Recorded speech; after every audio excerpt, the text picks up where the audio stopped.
ಸಂವಿಧಾನ ಶಿಲ್ಪಿ doctor B R Ambedkar ಅವರ ಬಗ್ಗೆ ಅಮಿತ್ ಶಾ ಆಡಿರುವಂತಹ ಆಕ್ಷೇಪಾರ್ಹ ಮಾತಿನ ಕಿಚ್ಚು ಸದ್ಯಕ್ಕೆ ತಣ್ಣಗಾಗುವ ಲಕ್ಷಣಗಳು ಕಾಣಿಸ್ತಾ ಇಲ್ಲ. ಕಾಂಗ್ರೆಸ್ ನಾಯಕರು ಕೇಂದ್ರ ಗೃಹ ಸಚಿವರ ವಿರುದ್ಧ ಸಮರವನ್ನೇ ಸಾರಿದ್ದಾರೆ. ಇದೀಗ ಸಿಎಂ ಸಿದ್ದರಾಮಯ್ಯ ತವರು ಜಿಲ್ಲೆಯಲ್ಲಿ ಬೃಹತ್ ಪ್ರತಿಭಟನೆಗೆ ವೇದಿಕೆ ಸಿದ್ಧವಾಗಿದೆ. मान्यवर अभी एक फैशन होगा है अंबेडकर अंबेडकर अंबेडकर अंबेडकर अंबेडकर अंबेडकर इतना नाम अगर भगवान का लेते तो 7 जन्मों तक स्वर्ग मिल जाता. ಸಂವಿಧಾನದ ಬಗೆಗಿನ ಚರ್ಚೆ ವೇಳೆ ರಾಜ್ಯಸಭೆಯಲ್ಲಿ ಕೇಂದ್ರ ಸಚಿವ ಅಮಿತ್ ಶಾ ಮಾತನಾಡಿದ ಅದೊಂದು ಮಾತು ದೇಶದಾದ್ಯಂತ ಕಿಚ್ಚು ಹಚ್ಚಿದೆ.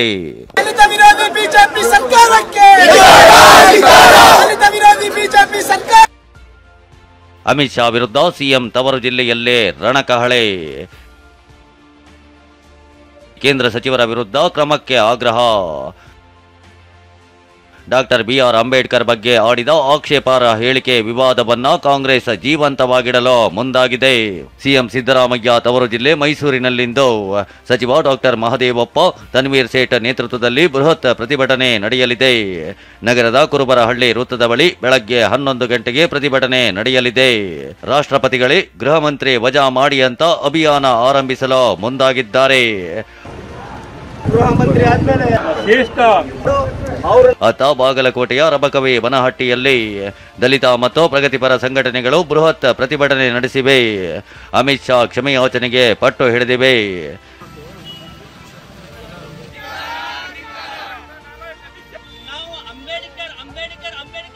ಇದೇ ವಿಚಾರ ರಾಜಕೀಯ ನಾಯಕರ ವಾಕ್ಸಮರಕ್ಕೂ ಕಾರಣವಾಗಿದೆ.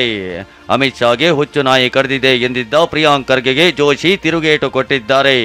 ಪ್ರಾಬ್ಲಮ್ ಅಂದ್ರೆ ಇವರ ಆಲೋಚನೆಯಲ್ಲಿ ಅಂಬೇಡ್ಕರ್ ಅವರು ಇಲ್ಲ, ಅದಕ್ಕೆ ಅಮಿತ್ ಶಾ ಅವ್ರು ಹಿಂಗೆ ಹೇಳಿದ್ರು. ಅವ್ರು ಇದನ್ನ ಖಂಡಿಸ್ತೀನಿ, ಮತ್ತೆ ಅವರಿಗೆ ಹುಚ್ಚು ನಾಯಿ ಕಡ್ದಿದೆ.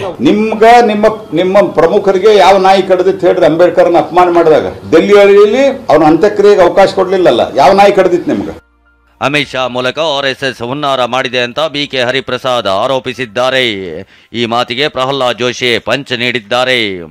ಬರೋ ಈ ವರ್ಷ ಆರ್ಎಸ್ಎಸ್ 100 ವರ್ಷಗಳ ಕಾಲ ಈ ರಾಷ್ಟ್ರದಲ್ಲಿ ಅಸಂಘಟಿತರಾಗಿದ್ದಾರೆ. 100 ವರ್ಷಕ್ಕೆ ಏನಾದರೂ ಮಾಡಬೇಕು ಅನ್ನೋ ಹುನ್ನಾರದಲ್ಲಿ ಈ ವಿಚಾರವನ್ನು ತೆಗೆದುಕೊಂಡಿದ್ದಾರೆ. ಅದರಲ್ಲೂ ಸಹ ಅದನ್ನ ಬೇರೆ ರೀತಿಯಲ್ಲಿ ತಿರುಗಿಕೊಳ್ಳಲು ಅಮಿತ್ ಶಾ ಅವರನ್ನು ಉಪಯೋಗಿಸಿಕೊಂಡು ಸಂವಿಧಾನಕ್ಕೆ ಬಾಬಾ ಸಾಹೇಬ್ ಭೀಮರಾವ್ ಅಂಬೇಡ್ಕರ್ ಅವರಿಗೆ ಅವೇಳನ ಮಾಡಿದ್ದಾರೆ. 1970ರಲ್ಲಿ ಅಂಬೇಡ್ಕರ್ ಅವರನ್ನು ಸೋಲಿಸಿದವರಿಗೆ ಪದ್ಮಭೂಷಣ ಅವ್ರಿಗೆ ಯಾಕೆ ಕೊಟ್ರಿ ಅಂತ ಕೇಳ್ತಾ ಇಲ್ಲ, ನನ್ನದು ವಿಷಯ ಅಲ್ಲ. ಆದ್ರೆ ಇವರಿಗೆ ಭಾರತ ರತ್ನ ಕೊಡಬೇಕಾದ್ರೆ ಬಿಜೆಪಿ ಬೆಂಬಲಿತ ನಾನ್ ಕಾಂಗ್ರೆಸ್ ಸರ್ಕಾರ ಬರಬೇಕಾಯಿತು. ಅಂಬೇಡ್ಕರ್ ಬಗ್ಗೆ ವಿವಾದಿತ ಹೇಳಿಕೆ ಮುಚ್ಚಿ ಹಾಕಲು ಸಿಟಿ ರವಿ ಪ್ರಹಸನದ ಕುತಂತ್ರ ಮಾಡ್ತಿದ್ದಾರೆ ಅಂತ ಮಾಜಿ ಸಂಸದ ಡಿಕೆ ಸುರೇಶ್ ಹೇಳಿದ್ದಾರೆ. ಇಂದಿನಿಂದ ಅಂಬೇಡ್ಕರ್ ಅಸ್ತ್ರವನ್ನ ಕಾಂಗ್ರೆಸ್ ಬಲಗೊಳಿಸಲಿದೆ. ಅವರು ಅಂಬೇಡ್ಕರ್ ಮೇಲಿನ ಹೇಳಿಕೆಯನ್ನ ಮನೆ ಮಾಡಲಿಕ್ಕೋಸ್ಕರ ಒಂದು ಕುತಂತ್ರವನ್ನ ಭಾರತೀಯ ಜನತಾ ಪಕ್ಷದವರು ಮಾಡ್ತಾ ಇದ್ದಾರೆ. ಮೈಸೂರಿನಲ್ಲಿ ಕಾಂಗ್ರೆಸ್ ಬೃಹತ್ ಪ್ರತಿಭಟನೆ ಮೂಲಕ ಬಿಜೆಪಿ ವಿರುದ್ಧ ಸಮರ ಸಾರಲಿದ್ದಾರೆ. ಇದಕ್ಕೆ ಬಿಜೆಪಿ ಕೌಂಟರ್ ಕೊಡಲಿದ್ದು ಮಾತಿನ ಯುದ್ಧ ನಡೆಯೋದು ಫಿಕ್ಸ್. Bureau report, TV9.